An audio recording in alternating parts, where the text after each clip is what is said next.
They say high fences make good neighbours. Well, if that was true, then Belfast would be one of the happiest places on the planet, because this is a city of walls. 88 to be exact. The fighting may have subsided, but many people here still hate each other. The Northern Ireland peace process began a full generation ago, and yet there are now more walls like this than there were in the early 1990s. People give you different reasons why. Some of it, they say, is territorial, some of it defensive, some of it symbolic. But what all of it demonstrates is a continued unwillingness by Protestant unionists and Catholic nationalists to want to talk to each other on any level. And that in turn is why little chinks of light like this are so significant. The most mundane looking thing, like a gate opening on a road, takes on enormous symbolism set against high walls and religious and political loathing.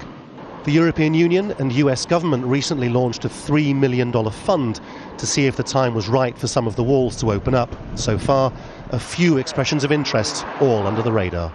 There's been a lot of conversations going on with communities and across communities, and for many of them they believe that the time is right to take the next step, and working with government departments and agencies to try and remove some of the barriers and to try and bring normality back to these communities.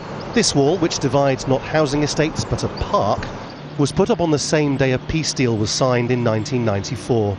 It took 17 years for a gate to be put into it to allow Protestants like Sam and Catholics like Kate to pass through to each other's side. Now, they say, people want more.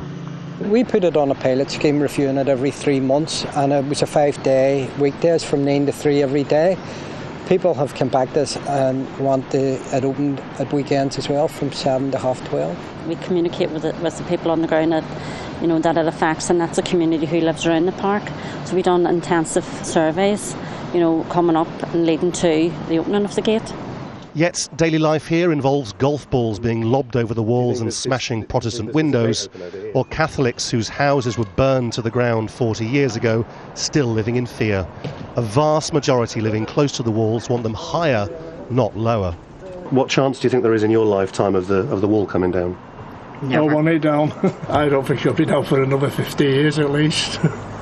And what do you think would happen if the wall came down? I think that on both sides they would be overclouding at one another. People would just be fighting each other in the streets? I do. Do you think so? Yeah, I do. I think it's far, far too early. At 3 o'clock the gate in the park closes and the communities are separated again. A generation ago people said reconciliation would take a generation. Now it looks like the children will be lucky if it happens in their lifetimes. Laurence Lee, Al Jazeera, Belfast.